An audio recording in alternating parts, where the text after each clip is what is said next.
Pada waktu itu akan terbuka suatu sumber bagi keluarga Daud dan bagi penduduk Yerusalem untuk membasuh dosa dan kecemaran.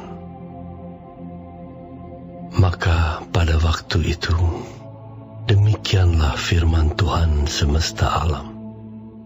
Aku akan melenyapkan nama-nama berhala dari negeri itu, sehingga orang tidak menyebutnya lagi.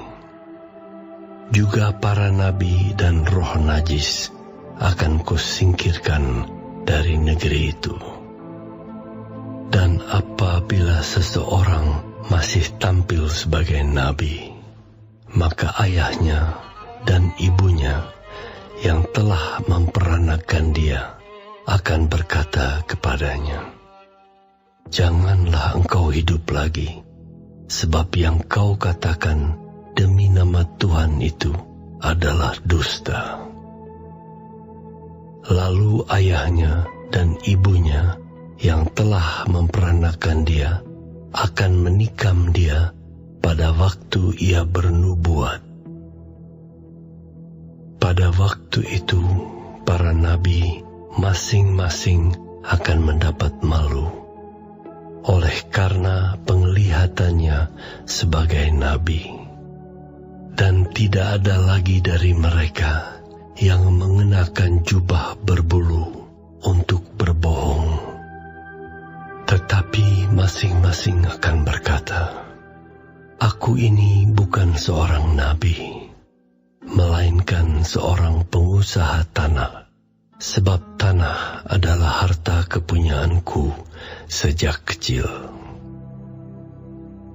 Dan apabila ada orang bertanya kepadanya, "Bekas luka apakah yang ada pada badanmu ini?" Lalu ia akan menjawab, "Itulah luka yang kudapat di rumah sahabat-sahabatku." Hai pedang, bangkitlah terhadap gembalaku, terhadap orang yang paling karib kepadaku. Demikianlah firman Tuhan semesta alam. Bunuhlah gembala, sehingga domba-domba tercerai-berai. Aku akan mengenakan tanganku terhadap yang lemah. Maka di seluruh negeri, demikianlah firman Tuhan, 2/3 daripadanya akan dilenyapkan, mati binasa, tetapi 1/3 daripadanya akan tinggal hidup. Aku akan menaruh yang 1/3 itu dalam api, dan aku akan memurnikan mereka seperti orang memurnikan perak. Aku akan menguji mereka seperti orang menguji emas. Mereka akan memanggil namaku, dan aku akan menjawab mereka. Aku akan berkata, "Mereka adalah umatku," dan mereka akan menjawab, "Tuhan adalah Allahku."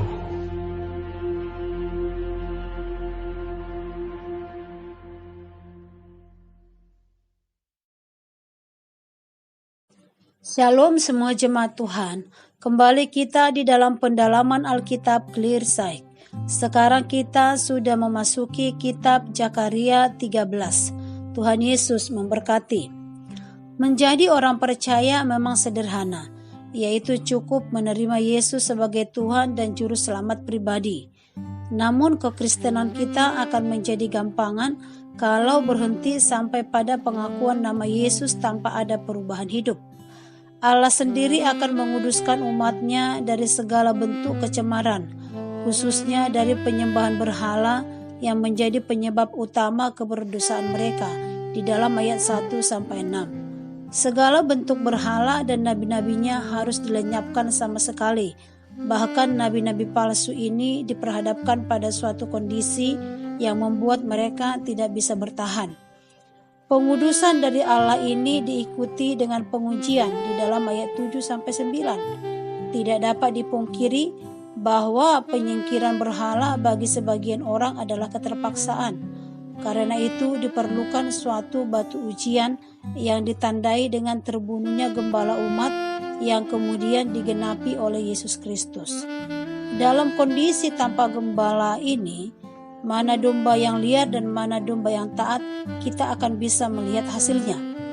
Hasilnya adalah 2/3 dari umat itu ternyata domba liar, sedangkan sisanya yaitu 1/3 dari mereka harus masuk dalam api pemurnian, sampai akhirnya mereka akan tampil sebagai umat yang sejati, dan dengan sukarela akan mengakui nama Tuhan, dan Tuhan pun akan mengakui mereka sebagai umatnya. Marilah kita membuka diri untuk dimurnikan oleh Allah, mempersilahkan Allah untuk menyingkirkan berhala yang masih bercokol dalam hidup kita, apakah itu hobi, uang, pekerjaan, atau berhala-berhala lainnya. Marilah kita buka diri kita untuk dimurnikan oleh Allah sampai ditemukannya kita sebagai umat.